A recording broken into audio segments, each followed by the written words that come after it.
মস্তকে বীজ রূপে আমি ছিলাম। বাবা সেই পিতৃসত্তা নিজের কাছে ধরে রাখতে পারলো না, পিতৃবস্তুটা মায়ের গর্ভে নিক্ষেপ করে দিল। ওই আশ্রয়ে আমি থাকতে পারলাম না বাবার কাছে। এবার মায়ের গর্ভে যখন নিক্ষেপ করলো, মায়ের আশ্রয় পেলাম, কিন্তু মাও আমাকে বেশি দিন ওই গর্ভে রাখতে পারলো না।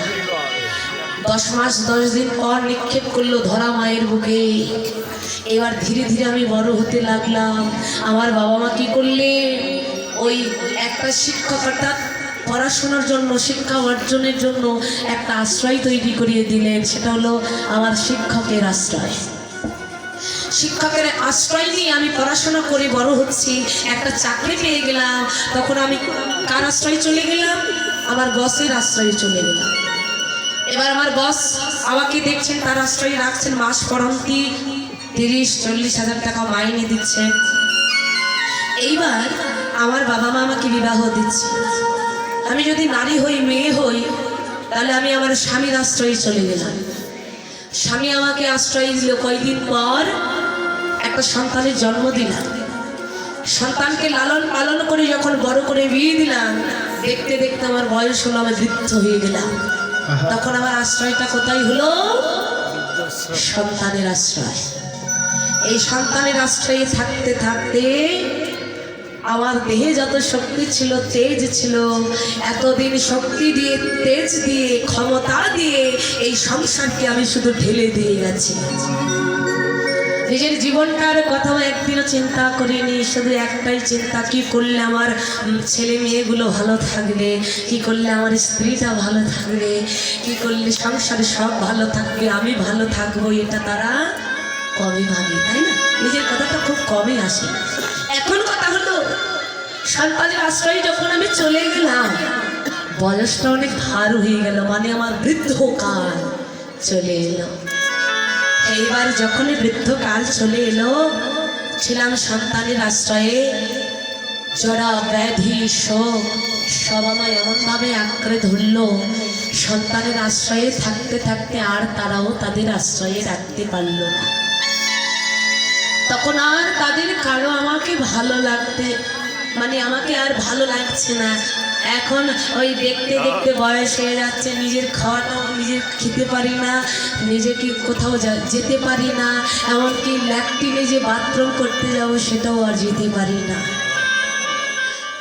1-2 দিন 2 মাস 1 বছর সন্তান দেখলো, এবার বিরক্ত হয়ে যাচ্ছে। বলি, এত লোকের মরণ হয়, তা তোমার মরণ হয় না? কি কোথায় বাবা, এতদিন এত কষ্ট করলাম এই সংসারে, এই কথাটা শোনার জন্য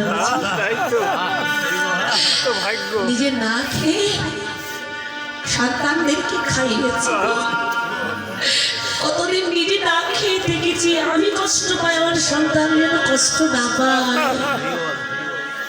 নিজের জীবনকে জীবনের চূড়ান্ত পর্যায়ে ঝুঁকির মুখে নিয়ে আমি কাজ করেছি, অর্থ ইনকাম করেছি। কেন? জীবন আমি যত কষ্ট হয় না কেন, আমার ছেলে মেয়েগুলো যেন কোনোদিন এই কষ্ট না পায়। তা বলি, সংসারের জন্য এত করলে আজকে তোমার এই কথা শুনতে হচ্ছে কেন? শোনো, এই সংসারকে তুমি যত দেবে, এই সংসার তত বলবে আরো দাও, আরো দাও। সংসারের তৃষ্ণা তুমি কোনোদিন মেটাতে পারবে না। এই সংসার নিতে জানি গো, দিতে জানি না। তুমি কাকে ভালোবাসলে এই সংসারে? তুমি যাকে ভালোবাসবে, প্রতিদানে আঘাত ছাড়া তুমি আর এই সংসার থেকে কিছুই পাবে না। শোনো, মৌমাছি দেখেছো তো কি বলে গো? হাজার হাজার ফুলে উড়ে উড়ে, হাজার হাজার কাঁটার আঘাত সহ্য করে মধু আহরণ করে, সেই মধু মৌচাকের সঞ্চয় করে উৎকার করে। কেন? আমরা তো বেঁচে আছি, আমার ছেলে মেয়েগুলো ওই মধু পান করে ওরা যেন একটু ভালো থাকে গো। কিন্তু দেখা যায় এত কষ্ট করে মৌমাছিগুলো শত শত কাঁটার আঘাত সহ্য করে মধু আহরণ করলো ঠিকই, কিন্তু ওই মধু আর ওদের ভাগ্যেই জোটে না। কারা তবে নিয়ে যায়? এই জগতে যারা মধু হরণকারী ব্যক্তি, মশালে আগুন জ্বালিয়ে বাবা মৌমাছিগুলোকে পুড়িয়ে ছাই করে মেরে ফেলে, আমরা ওই মৌচাক কেটে ঘরে নিয়ে যাই। ঘরে নিয়ে গিয়ে সবাইকে এক জায়গায় নিয়ে ওই মৌচাকের মধু নিংড়ায় নিংড়ায় আমরা সেবা করি। কারা যে এই মধুটা সঞ্চয় করলো ওদের কথা আর কারোর মনে পড়ে না। তেমনি হলো আমাদের এই মানুষের জীবনটা।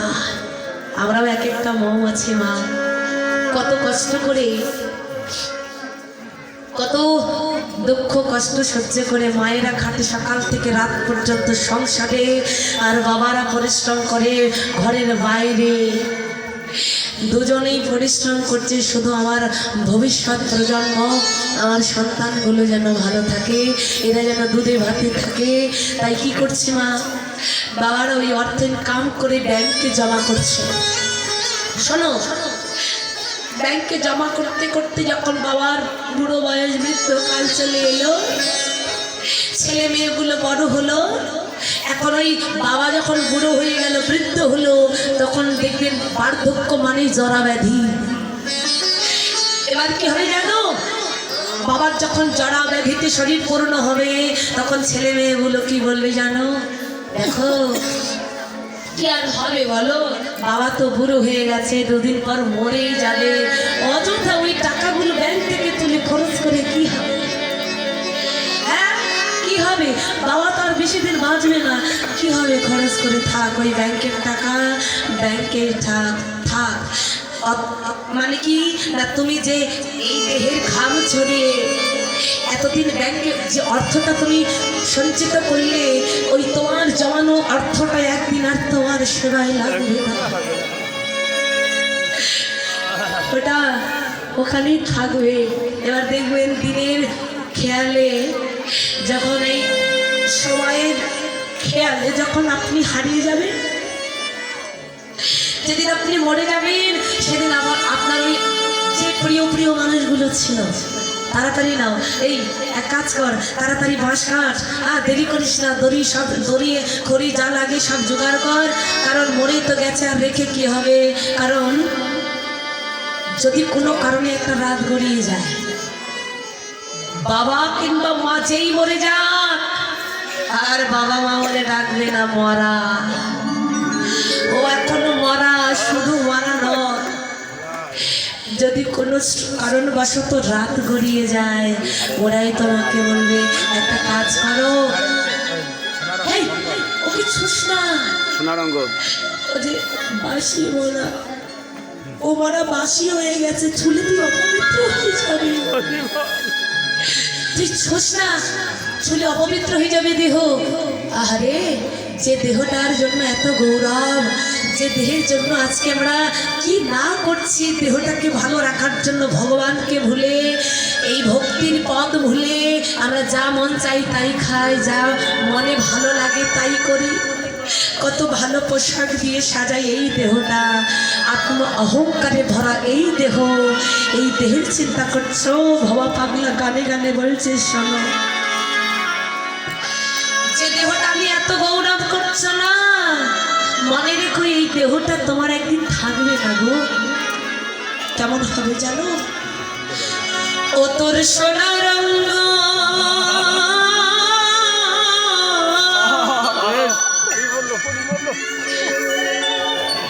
একদিন হবে পঙ্গরে,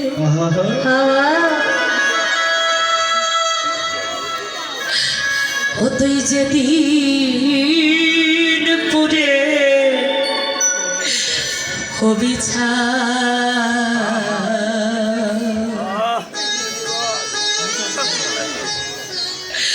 ওই নীল আকাশে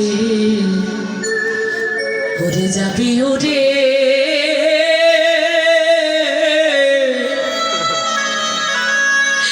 কয়লা রিধ